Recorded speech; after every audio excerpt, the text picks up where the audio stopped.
सबसे पहली खबर आपके सामने अडयाला जेल से रखेंगे, जहां से इमरान खान ने एहतजाज से पहले अपना आखिरी पैगाम आप तक पहुंचाया है।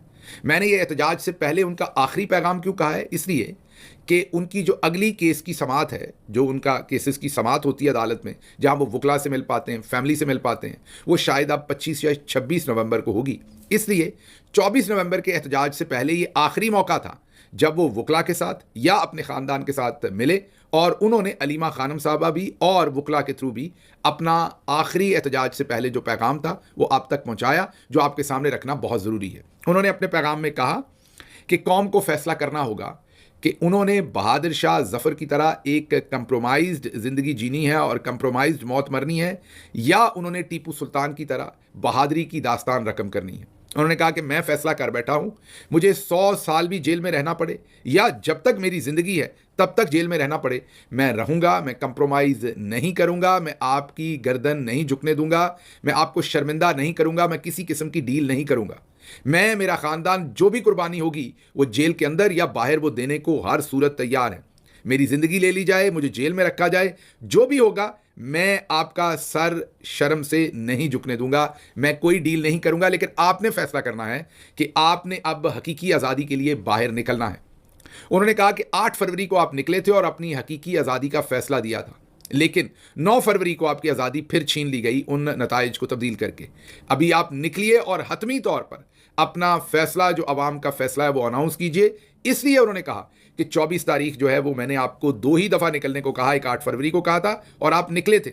अब मैं दोबारा आपको 24 नवंबर की तारीख को मैं आपको निकलने को कह रहा हूं।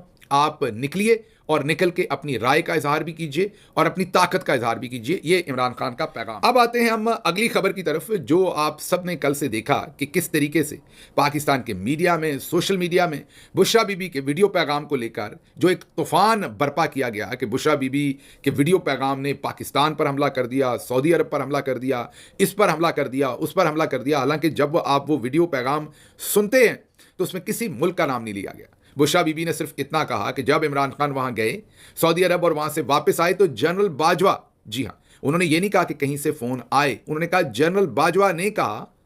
तो बात जनरल बाजवा की हो रही है। जनरल बाजवा ने कहा कि उन्हें बाहर से फोन आए हैं कि आप ये किस तरह के लोगों को ले आए हैं, हम तो बहुत ही मॉडर्न किस्म के लोग चाहते थे, आप यहाँ नंगे पांव फिरने वाले, शलवार कमीज पहनने वाले लोगों को ले आए हैं। तो उन्होंने ये कहा कि ये बाजवा ने कहा, और बाजवा ने लोगों से बातें की और वो बातें जो है वो फिर इमरान खान साहब तक भी पहुंची। और मैं भी इस चीज़ का बिल्कुल मैं इसका इजहार अमेरिका में अपनी एक तकरीर में भी कर चुका हूं। कोशिश करेंगे कि सुबह के वीलॉग में वो तकरीर जो मैंने 1 साल या 1.5 साल पहले की थी वो आपके सामने रख सकूं।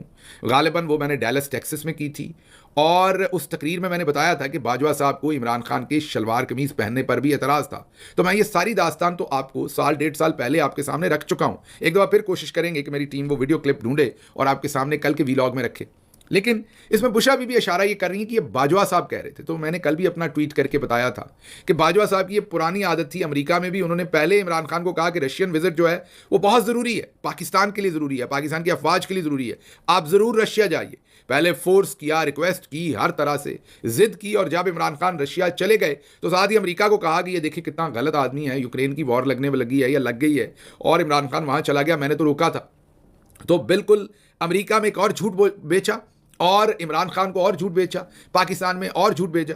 अदील राजा बड़ी खूबसूरत बात कहते हैं कि अगर पाकिस्तान में 10 झूठे टॉप के इकट्ठे किए जाएं तो उनमें जनरल बाजवा होंगे। अगर आप टॉप के 3 झूठे भी इकट्ठे करेंगे तो उनमें भी जनरल बाजवा होंगे। फिर अगर आप कहें कि पाकिस्तान का कोई बहुत बड़ा झूठा, तो जनरल बाजवा के नाम के बगैर ये खिताब भी अधूरा होगा। जो लोग भी उन्हें जानते हैं, मैं इस्लामाबाद के एक बहुत बड़े जर्नलिस्ट जो प्रो इमरान खान या प्रो पीटीआई नहीं है, अक्सर हमारे एंटाई उनका तज्जिया होता है, या कम अज़ कम प्रो पीपल्स पार्टी ज़्यादा उनका तज्जिया होता है। जब हमारी हुकूमत थी और इमरान खान वज़ीर आज़म थे, तो एक दिन मैं उनके टीवी पर एक टॉक शो में शिरकत के लिए गया। जब निकल रहा था तो उनसे खड़े होकर अलैक सलैक शुरू हो गई, बातचीत शुरू हो गई। उस बातचीत में वहाँ कोई और शख्स मौजूद नहीं था। तो उन्होंने मुझे कहा कि क्या आपको और आपके बॉस को पता है कि जनरल बाजवा बहुत बड़ा झूठा है? तो मैंने उन्हें कहा कि कैसे, आप तो उनसे बहुत मिलते हैं। मैंने आगे से उन्हें सवाल किया कि आपकी तो उनसे बहुत ज़्यादा मुलाकात होती है, तो आप ये बात क्यों कह रहे हैं? उन्होंने कहा इसीलिए तो मैं बता रहा हूँ कि आप अपने बॉस को बता दीजिए कि उस शख्स से मैं एक दफ़ा मिलता हूँ तो कोई बात करता है, अगली दफ़ा मिलता हूँ तो कोई बात करता है, अगली दफ़ा मिलता हूँ तो कोई और बात करता है। मैंने इतने बड़े ओहदे पर इतना झूठा इंसान पहले ज़िंदगी में नहीं देखा। ये उस बहुत ही बड़े सहाफ़ी ने, बहुत ही बड़ा मैं इसलिए कह रहा हूँ कि बहुत बड़ा नाम है वो पाकिस्तान का, उस सहाफ़ी ने मुझे ये कहा कि वो लगातार झूठ बोलते हैं और आदतन झूठ बोलते हैं। जिस चीज़ पर झूठ बोलने की ना भी ज़रूरत हो उस पर भी झूठ बोलते हैं। तो ये आपको और आपके बॉस को पता होना चाहिए, वरना मामलात आपके लिए ठीक नहीं होंगे। बहरहाल कहने की बात यह है कि बुशरा बीबी का जो पूरे का पूरा जो आउट ऑफ कॉन्टेक्स्ट उसको कन्वर्ट कर लिया गया, उसके बाद वो असल में तो जनरल बाजवा की बात बता रही हैं कि जनरल बाजवा ने कहा कि मुझे ये फ़ोन आया। पता नहीं वो फ़ोन कहीं से आए या नहीं आए, मोस्ट प्रोबेबली तो बाजवा साहब ने खुद ही बना लिए होंगे वो फ़ोन। जैसे कि उन्होंने, मैंने आपको बताया, रशिया की बात बनाई, जैसे शलवार कमीज़ का वो कहते थे कि बाहर की दुनिया एतराज़ करती है इमरान खान शलवार कमीज़ क्यों पहनता है। अब बाहर की दुनिया क्यों एतराज़ करेगी इस पर, हमें समझ नहीं आती। सऊदी अरब से लोग या अरब दुनिया से लोग अपना लिबास पहनते हैं, या अफ्रीकन बहुत सारे हेड ऑफ स्टेट अपना लिबास पहनते हैं, तो ये मतलब क्यों इमरान खान के शलवार कमीज पर उन्हें क्या एतराज़ होगा।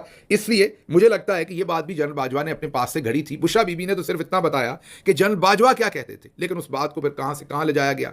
और आज इस्लामाबाद के अंदर जो एक कॉन्फ्रेंस हुई, एक नशिस्त हुई, जिसके अंदर नून लीग के तमाम लोगों ने खिताब किया, जिसमें मरीम नवाज़ भी थी, एहसन इकबाल भी थे, शहबाज शरीफ भी थे, शायद ख्वाजा आसिफ भी थे, सब ने तकरीर की। उसमें जो पारा चनार में कुरम में जो शहादतें हुई, उनमें से एक लफ्ज़ ये लोग नहीं उनके लिए बोल सके, ना पुरसे का, ना अफसोस का, ना उसके ऊपर कोई बात कर सके। सारे का सारा फोकस जो है वो बुशरा बीबी की बात के ऊपर था। मतलब वहाँ पर शहबाज शरीफ थे, मरीम नवाज़ थी, सरफराज बुगटी थे, मुसद्दिक मलिक थे, एहसन इकबाल थे। और इस तकरीर में सारी बातचीत इन्होंने यही कहा कि बुशरा बीबी ने सऊदी अरब पर हमला कर दिया। सऊदी अरब का नाम नहीं लिया, ये कहा कि जनरल बाजवा ये कहते थे कि मुझे फ़ोन आए। अब वो फ़ोन बरतानिया से आ सकता है, वो फ़ोन जो है वो UAE से आ सकता है, सऊदी अरब से आ सकता है, इंडिया से आ सकता है, वो कुवैत से आ सकता है, वो कतर से आ सकता है, वो न्यूजीलैंड से आ सकता है, वो लंदन से आ सकता है, वो अमेरिका से आ सकता है, कनाडा से आ सकता है, जर्मनी से आ सकता है। जिसका जो दिल करे वो बना ले उस फोन को। दूसरी बात कि वो तो कह रही है ना कि जनरल बाजवा ने ये कहा, अब फोन आया या नहीं आया, बाजवा साहब तो खुद ही झूठ बना लेते थे। तो ये एक तूफान खड़ा किया गया। लेकिन उसके साथ साथ जो मरियम साहबा ने कहा, उन्होंने कहा कि अमेरिका के गुलाम नहीं, लेकिन जलसे में झंडे लाते हैं। भाई कौन झंडे लाता है अमेरिका के जलसे में? मतलब कि अमेरिका के गुलाम नहीं, बिल्कुल नहीं गुलाम। कल भी हम कहते थे कि साइफर से बाइडन एडमिनिस्ट्रेशन ने हमारी हुकूमत गिराई, आज भी हम यही कहते हैं। और हम ये कहते हैं कि अमेरिका को जनरल बाजवा ने और आप लोगों ने गलत फीड किया कि पाकिस्तान में तहरीक इंसाफ किसी की दुश्मन है, किसी पे हमला करना चाहती है, किसी के खिलाफ राय रखती है। इमरान खान तो सबसे पहले पाकिस्तानियों के बारे में सोचते हैं और पाकिस्तान में अमन चाहते हैं। वो किसी मुल्क के खिलाफ नहीं है, पाकिस्तान के इंटरेस्ट को सबसे अवलीन बात करते हैं। फिर उन्होंने कहा कि घरेलू खातून जिसका सियासत से ताल्लुक नहीं, लेकिन कल रियासत पर हमला आवर हो गई। हैरान हूं कि पाकिस्तान के मोहसन दोस्त पर हमला किया, रोजाना धरने की कॉल दी जाती है, लोग कान नहीं धरते, कोई धरने के लिए नहीं निकलता। अच्छा ये बात ले लेते हैं आपकी इस वक्त की जो खबर है, उसमें 30,000 अजाफी नफरी इस्लामाबाद पहुंच गई है। ये अजाफी नफरी की बात हो रही है, ये इस्लामाबाद पुलिस की बात नहीं हो रही, अजाफी नफरी की बात हो रही है।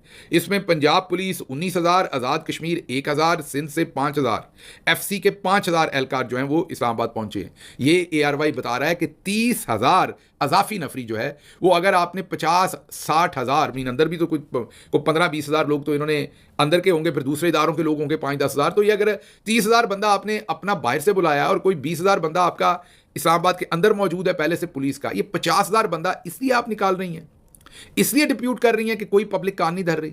या आपने आज की, मैं आपको खबर दे देता हूं कि आज रावलपिंडी इस्लामाबाद के अंदर तमाम हॉस्टल्स बंद कर दिए गए, जहां पर बेचारे स्टूडेंट्स पढ़ रहे थे उन सबको निकाल दिया गया है।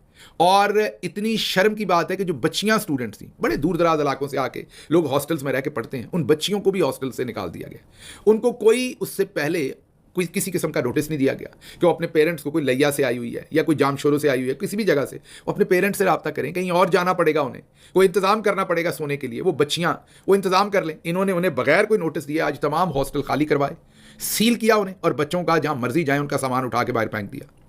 लड़कों के हॉस्टल भी, लड़कियों के हॉस्टल भी, जितने स्टूडेंट्स इस्लामाबाद के एरिया में पढ़ रहे हैं, यहां तक कि तमाम रेस्टोरेंट्स, तमाम होटल्स, तमाम जो सराय टाइप जगह होती जहां पर कोई गरीब आदमी आकर स्टे कर लेता, वो तमाम जगह, नाइयों की दुकानें तक चेक करते रहे कि अगर उनमें कोई, कई दफ़ा मजदूर रात में उसी दुकान में कपड़ा डाल के सो लेते हैं, तो ऐसी जगह ना हो जहां एक से ज़्यादा लोग सो लें।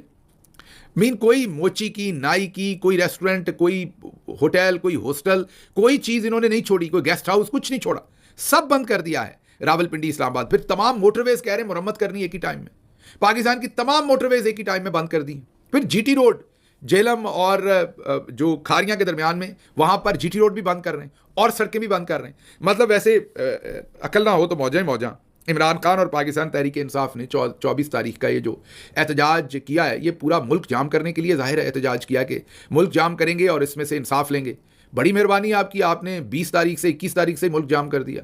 ये तो आपने इमरान खान का काम पूरा कर दिया। मेरा ख्याल तहरीक इंसाफ को, इमरान खान को किसी एक बंदे की ड्यूटी लगानी चाहिए, वो प्लास्टिक की कुर्सी रख के उधर लाहौर में या किसी जगह मोटरवे पे बैठ जाए और सिगरेट लगा ले। जब तक वो कुर्सी पे बैठा सिगरेट पीता रहे, ये मेरा ख्याल पूरा पाकिस्तान बंद रखेंगे कि धरना आ रहा है, लोग आ रहे हैं, हमने बंद रखना है। तो आपकी पहले तो मेहरबानी कि आपने 21 तारीख से ही अपनी जो असल आपकी टांगें कांप रही हैं वो आपने बता दिया है। इंटरनेट आप कह रहे हैं हमने बंद करना है, हर तरह का इंतजाम आप कह रहे हैं, और दूसरी तरफ कह रही हैं कि कोई निकल नहीं रहा। अच्छा जी, फिर मरियम साहबा ने यह भी कहा कि पंजाब पुलिस के सर दहशतगर्द नहीं, केपी हुकूमत फाड़ रही है। आज उन्होंने फिर ये बात, अगर आप शहबाज शरीफ से कहलवा देती तो चलें, फिर भी अगर आपको ये आई हुई थी बात बाजी जी, तो शहबाज शरीफ से कहलवा देती। ये आपने माजरत के साथ चवल खुद जरूर मारनी थी। आप पंजाब की चीफ मिनिस्टर हैं, पहले आप समझें कि पहले ही मुल्क के अंदर फॉल्ट लाइंस क्या हैं, पहले ही खैबर पख्तूनख्वा, केपी, पंजाब, ये सारे मामलात आपको पहले से। लेकिन आपको क्या अदराक होना है, आपने कभी जिंदगी में कहीं पर धेले का काम नहीं किया, कभी 1 घंटे की कहीं पर आपने कोई नौकरी की हो, कहीं पर परफॉर्म किया हो, कहीं पर अपनी एबिलिटी से कुछ हासिल किया हो। आपने तो दाखिला तक स्कूल और कॉलेजेस में बाप की सिफारिश पे लिया था, और अब भी आप आकर बैठ गई हैं फॉर्म 47 के ऊपर, जाली चीफ मिनिस्टर बन के। इसलिए आपको इन फॉल्ट लाइंस का, इन तमाम चीज़ों का क्या अदराक, इसलिए आप बोलते हुए भी ख्याल नहीं करती कि एक बात आपको करनी है या नहीं करनी। बहरहाल आज दिल भरकर इन लोगों ने जो है वो मुकम्मल तौर पर इन्होंने कोशिश की, आज इन तमाम शख्सियात ने, कि बुशरा बीबी का जो पैगाम था उसको तोड़ मरोड़ कर किसी तरीके से भी उसकी इतनी तोड़ मरोड़ की जाए कि वो डाल दिया जाए कि सऊदी अरब से के बारे में वो बात की। आज इमरान खान साहब ने भी उस पर बात की है कि बुशरा बीबी का सियासत से कोई ताल्लुक नहीं है। उन्होंने मेरा जो पैगाम था वो कौम तक पहुंचाया है, और फिर उन्होंने बड़ी डिटेल में बताया कि सऊदी अरब के साथ कितने अच्छे रिलेशनशिप रहे। फिर उन्होंने ये भी कहा कि जब उन पर कातलाना हमला हुआ तो सबसे पहला फ़ोन मोहम्मद बिन सलमान साहब का आया। फिर उन्होंने ये भी बताया कि किस तरीके से उन्होंने किस किस जगह पर पाकिस्तानी हुकूमत की, इमरान खान की हुकूमत की मदद की, और उन्होंने ओवरऑल बताया कि बहुत ही बेहतरीन और एक मिसाली रिलेशनशिप रहा है। और बुशरा बीबी ने बिल्कुल सऊदी अरब का नाम नहीं लिया, ना उस तरफ इशारा था। वो तो जनरल बाजवा की बात कर रहे थे और जनरल बाजवा के बारे में बयान था, लेकिन उसको तोड़ मरोड़ कर जिस तरीके से पेश किया गया वो एक अफसोसनाक बात है। फिर उन्होंने ये कहा कि बुशरा बीबी अगर मेरा पैगाम दे रही हैं तो ये कोई नई बात नहीं। कलसूम नवाज साहबा भी बाहर निकली थी मरहुमा, जब नवाज शरीफ को जेल में डाला गया था। हालांकि उस वक्त मुशर्रफ डिक्टेटर था, उसने उनको जेल में नहीं डाला था, इन्होंने तो बुशरा बीबी को इतना लंबा अरसा जेल में भी डाले रखा। इसके बाद जो अगली बात आपके सामने रखनी है वो जनरल बाजवा का बयान है। जनरल बाजवा ने आज अंसार अब्बासी साहब के थ्रू अपना पैगाम चलवाया। कह ये रहे हैं कि ये करीबी ज़राए, लेकिन ये करीबी ज़राए नहीं, ये जनरल बाजवा का अपना पैगाम है और उनकी अपनी बात हुई है। जनरल बाजवा के आजकल कोई करीबी ज़राए नहीं, वो सारा दिन वेले बैठे सहाफ़ियों से बातें करते रहते हैं, इतने लोगों से बातें करते रहते हैं, बल्कि मैं आपको बताता हूँ कि बहुत सारे लोगों से वो मिलना चाहते हैं, लोग इनकार कर देते हैं मिलने से, क्योंकि वो मौजूदा रजीम से डरते हैं, मौजूदा आर्मी चीफ और मौजूदा DGISI के गुस्से से डरते हैं कि कहीं वो बुरा ना मना जाए या बाजवा साहब को ऐसी बात ना कर दें हम छाप दें तो बाद में हमारी शामत आ जाए। तो इसलिए बहुत सारे सहाफ़ी उनसे मिलने से कतराते हैं। बाजवा साहब वेले बैठे हुए हैं, माल बना लिया हुआ है उन्होंने। वो आपको पिछले व्लॉग में हमने नीतीश कुमार साहब की वो पूरी सुनाई, जो उन्होंने डॉक्यूमेंट्री की है बाजवा साहब की करप्शन के ऊपर, वो माल उन्होंने बना लिया है। अब वो वेले बैठे, कभी इसको फ़ोन कर कभी इसको। तो ये उन्होंने खुद कहा, और उन्होंने ये कहा कि बिल्कुल ये बुशरा बीबी गलत बयानी कर रही हैं, मैंने ऐसा कभी नहीं कहा। बाजवा साहब, ये सिर्फ बुशरा बीबी नहीं, ये इस्लामाबाद रावलपिंडी के कम से कम दर्जन भर ऐसे सहाफ़ी हैं जो ये बात कंफर्म करेंगे कि आपने उन्हें खुद ये सारी बातें कही हुई हैं। अब वो ना करना चाहें इस टाइम इस बात को कंफर्म, उनकी मजबूरियां हैं, वो एक अलग बात है। लेकिन इस बात का तो मुझे भी पता है कि आपको शलवार कमीज से और बहुत सारी बातों से प्रॉब्लम है, और आपकी बात को अब कौन सच मानेगा। आपने आज अंसार अब्बासी साहब के थ्रू कहा कि ये झूठ है और वो मेरे पे झूठा इल्ज़ाम लगा रही हैं। अगर झूठ का कोई और नाम होता तो वो कमर जावेद बाजवा होता, बल्कि अब आप किसी को कमर जावेद बाजवा कहें तो उसका मतलब यही है कि आप उसको झूठा कह रहे हैं। तो आपकी बात पर किससे यकीन करना है और क्यों करना है, और करना भी नहीं चाहिए। मतलब उसकी उस सारी की सारी जो बात है उस पर जो यकीन करना है वो भी कोई बेवकूफ़ी करेगा। अच्छा, इसके बाद एक और ख़बर आपको देनी है कि 9 मई केस के 50 मुल्ज़मान को पेशावर की अदालत ने आज बाइज्जत बरी कर दिया है। जी हाँ, पेशावर की एक अदालत ने 9 मई के 50 मुल्ज़मान को बाइज्जत बरी कर दिया, मतलब उस केस को उठा के रद्दी की टोकरी में फेंक दिया है। अब आप खुद अंदाज़ा लगा लीजिए कि 9 मई को किस तरीके से एक हवा क्रिएट किया गया था, एक झूठा बयानिया बनाया गया था। और आज इससे पहले मालाकांड, शब-कदर, पेशावर की एक अदालत पहले भी ये कर चुकी है। यही काम सरगोदा में हो चुका, यही काम लाहौर में हो चुका, और अब एक दफ़ा फिर पेशावर की एक अदालत ने उठा के रद्दी की टोकरी में फेंका। और पूछते रहे, महीनों नहीं 1.5 साल अदालत पूछती रही इस मिलिट्री एस्टेब्लिशमेंट से, इस मौजूदा रजीम से कि कोई सबूत है तो सामने लाएं। अदालत में एक सबूत ये नहीं दे सके और जब सबूत नहीं थे तो अदालत को मजबूरन उन लोगों को बाइज्जत बरी करना पड़ा। तो एक आज और हजीमत हुई है, धरन तख्ता हुआ है, एक और इनका नुकसान हुआ है। मुझे यहाँ से इजाज़त दीजिए। अल्लाह आपका हामी और नासिर हो। पाकिस्तान जिंदाबाद।